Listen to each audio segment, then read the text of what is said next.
Hello students, आज हम प्रजनन यानी रिप्रोडक्शन के बारे में जानेंगे। रिप्रोडक्शन क्या है, कितने प्रकार के होते हैं और उनके अंतर्गत कौन कौन सी क्रियाएं होती हैं, किस प्रकार किसी संतान की उत्पत्ति होती है, एक कोशिकीय जीव कैसे जन्म देते हैं, बहुकोशिकीय जीव कैसे जन्म देते हैं, इन सब के बारे में हम आज जानेंगे। पहले हम जानते हैं कि रिप्रोडक्शन यानी कि प्रजनन क्या है।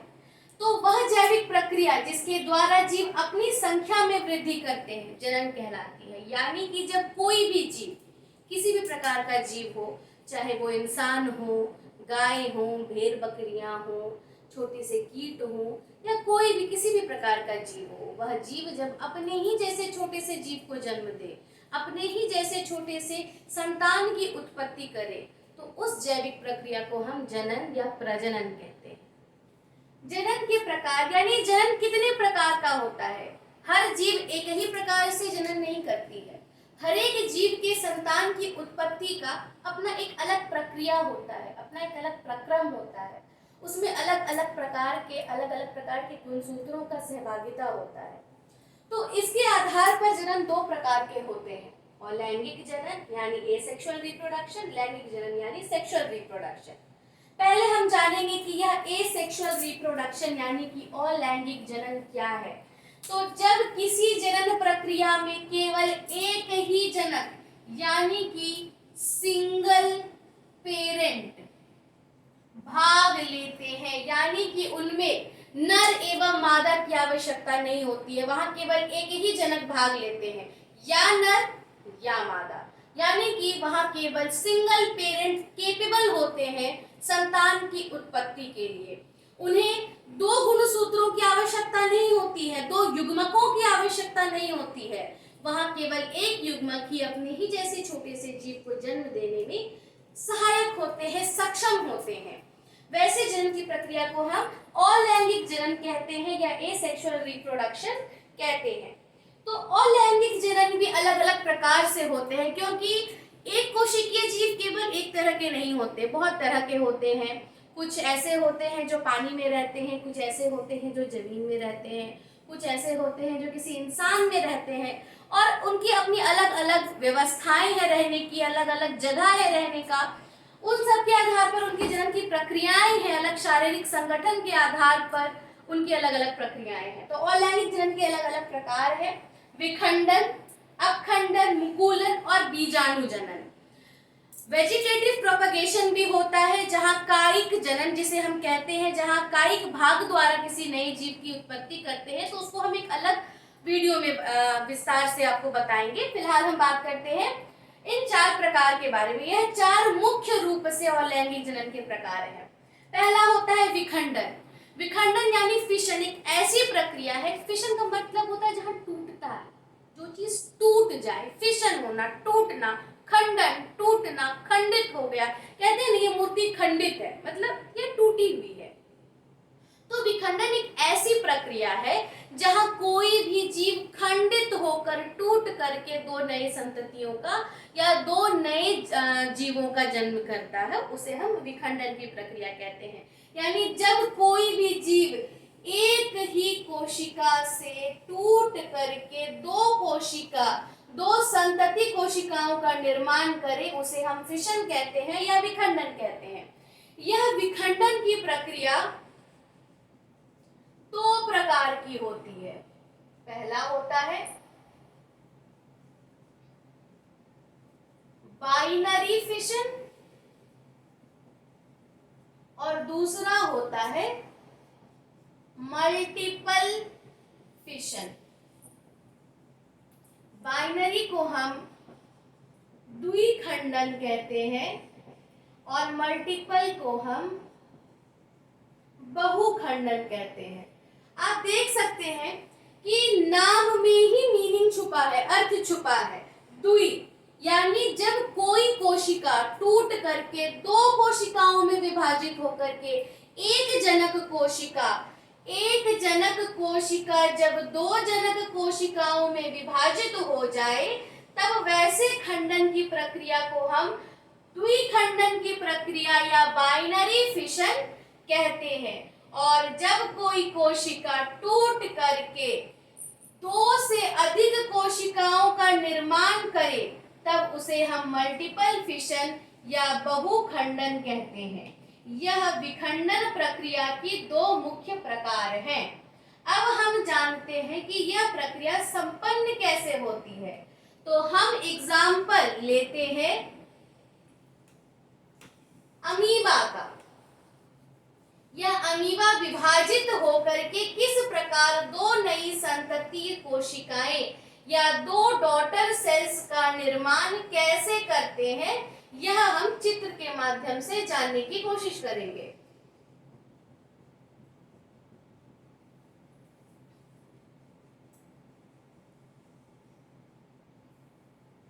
यह हम देख रहे हैं अमीबा का कोई विशेष अपना कोई आकार नहीं होता है, उसकी शरीर की कोई निश्चित आकृति नहीं होती है, वह इर्रेगुलर शेप का होता है, यानी कि उसकी कोई शेप निश्चित नहीं होती है, जैसे यूग्लिना की होती है, पारामेशियम की होती है, क्लमाइडोमोनास की होती है।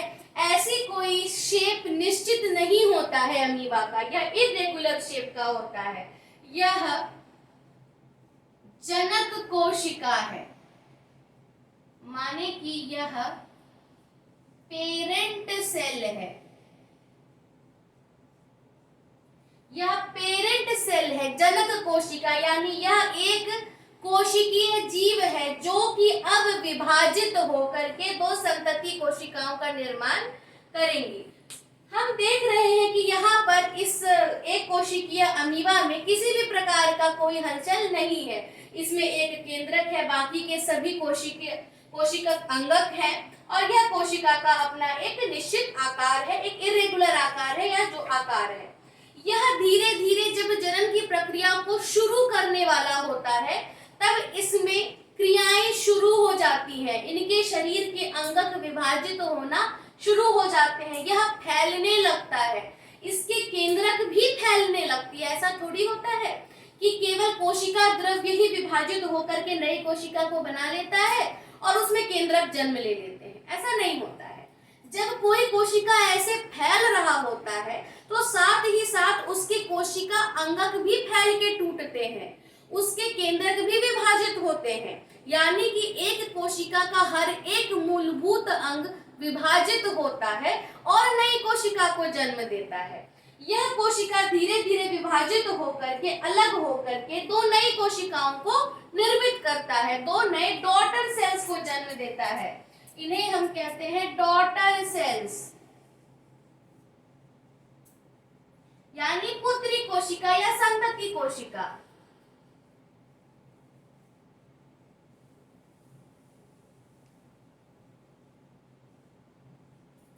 ठीक है, तो यह सेल डिवीजन भी हम इसको कह सकते हैं, कोशिका विभाजन कह सकते हैं और विखंडन भी कह सकते हैं। ठीक है, तो यह मुख्य विखंडन की प्रक्रिया है। तो यह हम देख रहे हैं कि एक कोशिका विभाजित होकर के दो कोशिका विभाजन, दो कोशिका बना रहा है। जब यही कोशिका विभाजित होकर के दो से अधिक कोशिकाओं का निर्माण करे, एक कोशिका विभाजित होकर जब दो से अधिक कोशिकाओं का निर्माण करे तब वह विखंडन की प्रक्रिया मल्टीपल फिशन यानी बहुखंडन कहलाती है।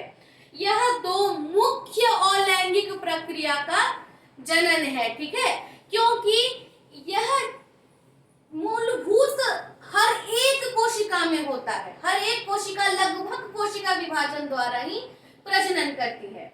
आइए अब जानते हैं कि अपखंडन क्या होता है, यानी फ्रैगमेंटेशन क्या होता है।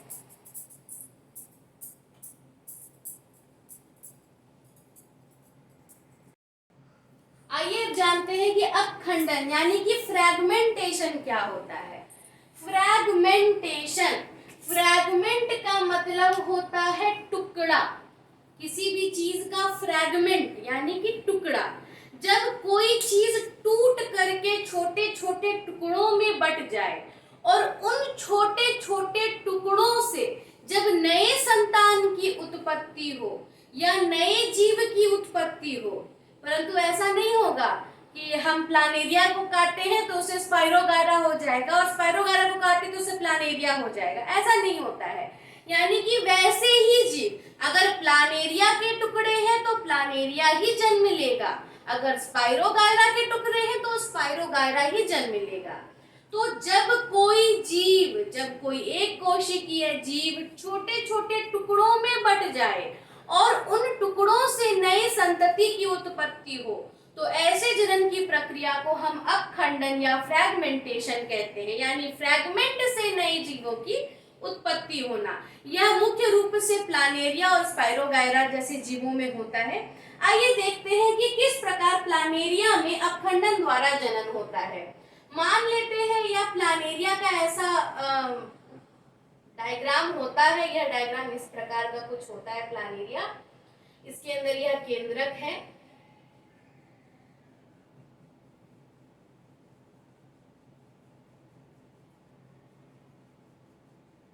यह जनक प्लानेरिया है।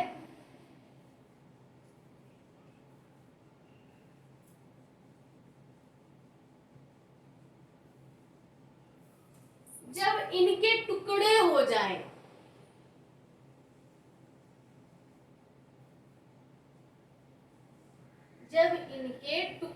जाएं, मान लेते हैं इसको हमने 3 टुकड़ों में विभाजित किया, ऊपरी भाग, मध्य भाग और निचला भाग। यह इस प्रकार से अलग हो गए।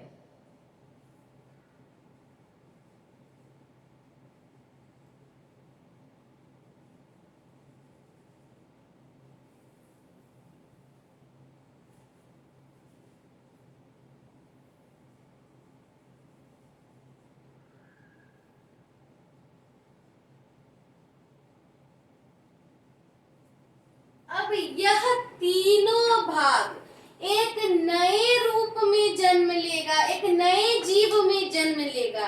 आपने रीजेनरेशन के बारे में पढ़ा है। आपने देखा होगा कि जब छिपकलियों की पूंछ किसी प्रकार से कट जाती है तो वहां रीजनरेट हो जाता है। हमारा तो ऐसा नहीं होता है। हमारी एक उंगली काट दीजिए, क्या फिर से उस जगह पे दूसरी उंगली होगी? नहीं। लेकिन छिपकलियों को आपने अक्सर देखा होगा कि पूंछ कट जाने के बाद वहां एक नया पूंछ जन्म ले लेता है। ऐसा वहां जनन नहीं होता है कि अगर हम छिपकलियों को 2 भाग में विभाजित कर देंगे तो वो 2 नई नई छिपकलियां हो जाएंगी, परंतु यह चीज यहाँ होता है। रीजनरेट कर जाता है वह अंग जो किसी भी भाग में मिसिंग होता है, यानी कि वहां प्रेजेंट नहीं है। मान ले जाए हमने ऊपरी भाग को लिया, यहाँ निचली भाग अनुपस्थित है, तो उस भाग में निचला भाग जन्म ले लेगा और एक नया प्लानेरिया बन जाएगा। मध्य भाग में ऊपरा और निचली भाग दोनों एब्सेंट है, तो वहां ऊपर वाला भाग जन्म ले लेगा और नीचे वाला भाग जन्म ले लेगा, एक नया जीव बन जाएगा। निचले भाग में ऊपर का भाग रीजनरेट कर जाएगा और नया जीव बन जाएगा। इस प्रकार जनक प्लानेरिया टूट करके फ्रैगमेंटेशन, अपखंडन द्वारा नई संतति कोशिकाओं को जन्म देता है। यहाँ से हम देख सक रहे हैं कि यह 3 नई प्लानेरियों को जन्म दे चुका है।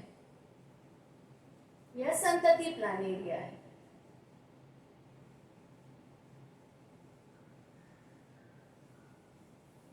अगर यह 2 टुकड़ों में बढ़ता तो 2 प्लानेरिया का जन्म होता, या अगर 4 टुकड़ों में बढ़ता तो 4 प्लानेरिया का जन्म होता। यह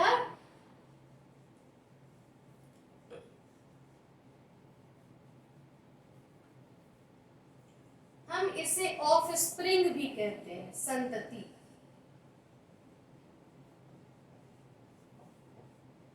यह फ्रैगमेंटेशन द्वारा प्लानेरिया में जनन होता है।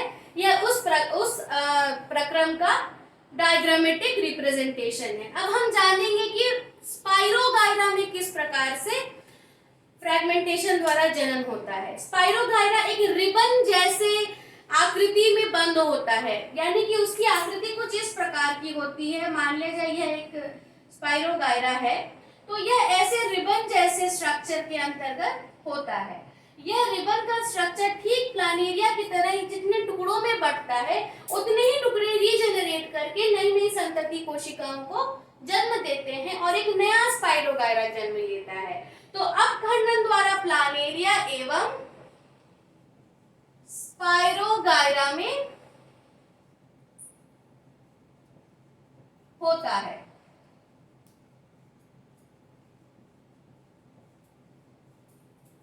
ठीक है, अब हम जानेंगे कि बडिंग द्वारा किस प्रकार जनन होता है। ईस्ट में मुकुलन द्वारा ही जनन होता है। हम हाइड्रा के बारे में सुने हैं जो जल में रहता है। हाइड्रा में भी मुकुलन के द्वारा जन्म होता है। मुकुल, मुकुल का मतलब होता है अंकुर। जिस प्रकार हम किसी भी अनाज को जब हम रात भर पानी में भिगो कर रखते हैं तो 2-3 दिन जब हम उसको भींगे हुए कपड़े में बांध के रखते हैं तो देखते हैं उसमें अंकुर निकल आता है। अंकुरित अनाज हम बोलते हैं उसको। आपने कभी देखा होगा कई ऐसे जीव हैं, बहुत सारे जीव हैं जिनके शरीर में शरीर से एक अलग ही अंग निकले होते हैं, परंतु उनको अगर काट दे तो वैसे जीव नहीं उत्पन्न होते। परंतु मुकुलन एक ऐसी प्रक्रिया है जब किसी भी एक कोशिकीय जीव में मुकुल द्वारा प्रजनन हो, उसे हम मुकुलन कहते हैं, यानी बडिंग कहते हैं। ये ईस्ट में होता है और हाइड्रा में होता है।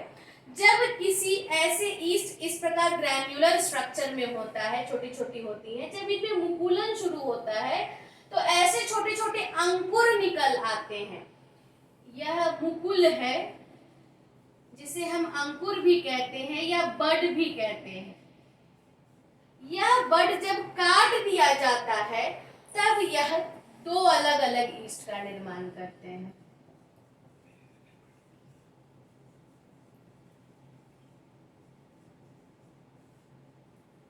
फिर इसमें नया मुकुल निकलता है, फिर उसको काट दीजिए, वह एक नया जीव बना लेगा। इस प्रकार आप कभी अगर ईस्ट का स्ट्रक्चर देखे होंगे वह इस प्रकार अंगूर के गुच्छों के जैसा होता है। इसके हर एक अंकुर को तोड़ देने के बाद यह एक नया जीव का उत्पत्ति कर लेता है। ठीक ऐसा ही हाइड्रा में भी होता है।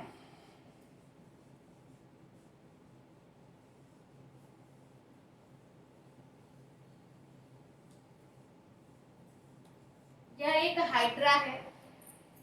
कुछ समय बाद जब यह जनन की प्रक्रिया करना प्रारंभ करता है तब इसमें इस प्रकार का मुकुल निकल आता है। यह जो हम देख रहे हैं यह मुकुल है। यह मुकुल इस जनक के ढांचे से, जनक के शरीर से अलग होकर के एक स्वतंत्र जीव का निर्माण करता है। यह यहाँ से टूट जाता है। बड, ये जो मुकुल अंकुर हम देख रहे हैं यह यहाँ से टूट जाता है और एक नया हाइड्रा बनाता है।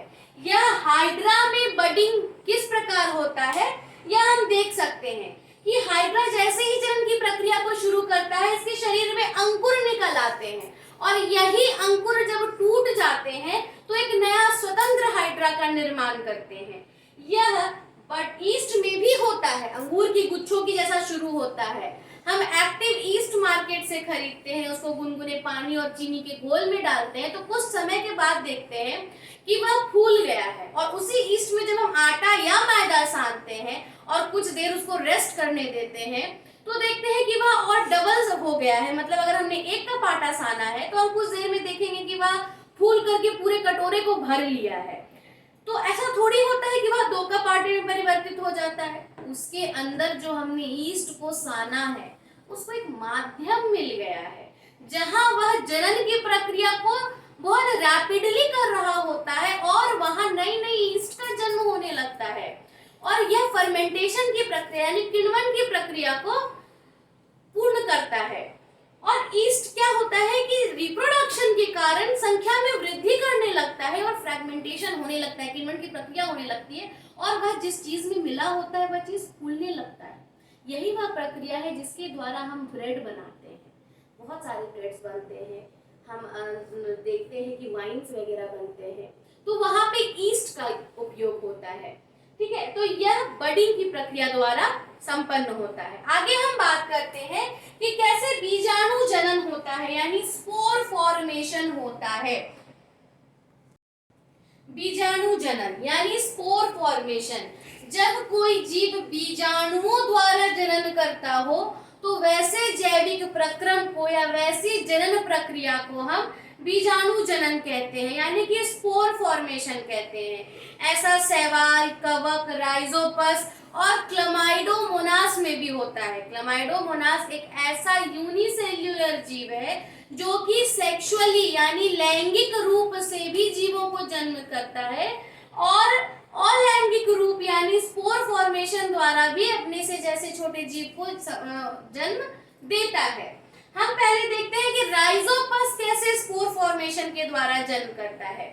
जैसे कि राइजोपस एक थैली के समान छोटा सा जीव है, उस थैली के अंदर छोटे छोटे बीजाणुओं का जन्म होने लगता है और उसके बाहर एक आवरण स्थित होता है। यह आवरण जो हम देख रहे हैं, यह आवरण उन छोटे छोटे बीजाणुओं के बाहर के प्रतिकूल परिस्थितियों या वातावरण से इन छोटे बीजाणुओं की सुरक्षा करता है और समय हो जाने पर जब यह छोटे छोटे बीजाणु यानी कि स्पोर्स परिपक्व हो जाते हैं, स्वतंत्र रूप से जीवित रहने में सक्षम हो जाते हैं, तब यह जो आवरण है ये डिहेसेंस होता है यानी कि फट जाता है और फिर टूट जाता है। इसके अंदर के जो छोटे छोटे स्पोर्स होते हैं यह बाहर निकल के मुक्त रूप से जीव यानी कि नए बीजाणु नए जीवों का जन्म करते हैं। यह राइजोपस में स्पोर फॉर्मेशन के द्वारा जनन होता है। ठीक इसी प्रकार जब क्लमाइडोमोनास एसेक्सुअली रिप्रोड्यूस करते हैं तो उनके शरीर के भीतर का जीव द्रव्य यानी कि साइटोप्लाज्म विभाजित होकर छोटे छोटे बीजाणुओं में परिवर्तित होता है और वही छोटे छोटे बीजाणु परिपक्व होकर के क्लमाइडोमोनास जो जनक क्लमाइडोमोनास होता है उसका जो सेल वॉल होता है वह टूट जाता है और सभी नए जीव जो नए स्पोर्स होते हैं वो नए नए क्लमाइडोमोनास के रूप में बाहर मुक्त रूप से जन्म ले लेते हैं। और यह राइजोपस में भी होता है और क्लमाइडोमोनास में भी होता है। अगर आगे जाने के बाद आप कभी सुने पढ़ाने में हम आपको बताएंगे कि क्लमाइडोमोनास में एसेक्सुअली और सेक्सुअली दोनों प्रकार का रिप्रोडक्शन होता है, तो वहां कंफ्यूज मत होइएगा। सेक्सुअली वह रिप्रोड्यूस करता है क्योंकि उनके अंदर गुणसूत्र भी उपस्थित होते हैं, युग्मक भी उपस्थित होते हैं, लेकिन जब वह अपनी कोशिका द्रव्य द्वारा जब जनन करता है तो वह स्पोर फॉर्मेशन के द्वारा जन्म करता है। आगे के वीडियो में हम आपको वेजिटेटिव प्रोपेगेशन यानी कि कैसे कोई कायिक अंग नए जीव को जन्म देने में सहायक होता है इसके बारे में बताएंगे। तब तक के लिए हमारे चैनल को सब्सक्राइब कीजिए और हमारे वीडियोस को देखते रहिए। आगे हम आपको ऐसी ही जानकारी भरे वीडियोस बताते रहेंगे, आते रहेंगे आपके साथ नए वीडियोस के साथ। धन्यवाद।